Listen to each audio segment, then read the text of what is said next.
देखो, ये हम लोग रेखीय आवर्धन पढ़ने जा रहे हैं, लीनियर मैग्निफिकेशन।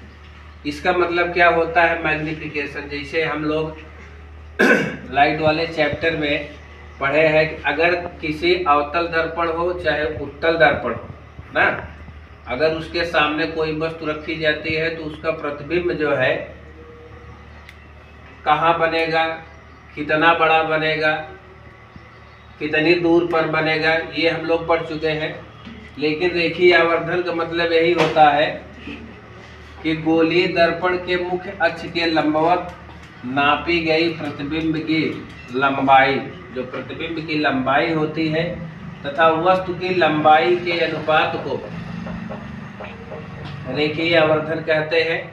इसे एम अक्षर से प्रदर्शित किया जाता है। तो रेखीय आवर्धन एम बराबर क्या हुआ, प्रतिबिंब की लंबाई को आई से लिखा गया है बटे वस्तु की लंबाई को ओ से लिखा गया है। ओ फॉर ऑब्जेक्ट हो गया, ऑब्जेक्ट में वस्तु हुआ, और आई फॉर इमेज, इमेज माने प्रतिबिंब हुआ। तो रेखीय आवर्धन का सीधा सीधा मतलब है कि अगर हम अवतल दर्पण हो या कोई उत्तल दर्पण हो, उसके सामने जब हम किसी वस्तु को ऐसे रखते हैं तो इसका जो इमेज है वो कितना गुना बड़ा बनेगा और कितना गुना छोटा। तो वस्तु से कभी कभी देखो इसका इमेज जो है वस्तु से बड़ा बन जाता है, तो कितना गुना बड़ा बना, और कभी कभी इस वस्तु से छोटा बन जाता है, तो इससे क्या हुआ कि कितना गुना छोटा बना। तो प्रतिबिंब जो है वस्तु से कितना गुना बड़ा बना या कितना गुना छोटा बना, यही अगर हमको पता करना है तो इसके लिए हमको ये फार्मूला लगाना पड़ेगा। एम बराबर आई अपान ओ। आई मतलब इमेज की लंबाई और ओ मतलब क्या हुआ, वस्तु की लंबाई। समझ में आया?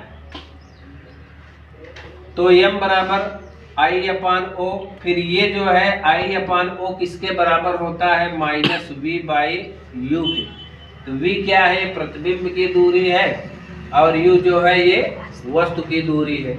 यहाँ पर देखो एक चित्र बनाया गया कि अगर मान लो ये अवतल दर्पण है, अवतल दर्पण के सामने अगर वस्तु को रखा गया है ना, तो जब हम लोग रेखीय आवर्धन निकालेंगे तो अगर अवतल दर्पण के सामने वस्तु को रखा गया है तो यह वस्तु जो रखी गई है इसकी लंबाई जो है धनात्मक, मतलब ये प्लस लगाया गया है, इसकी वस्तु की लंबाई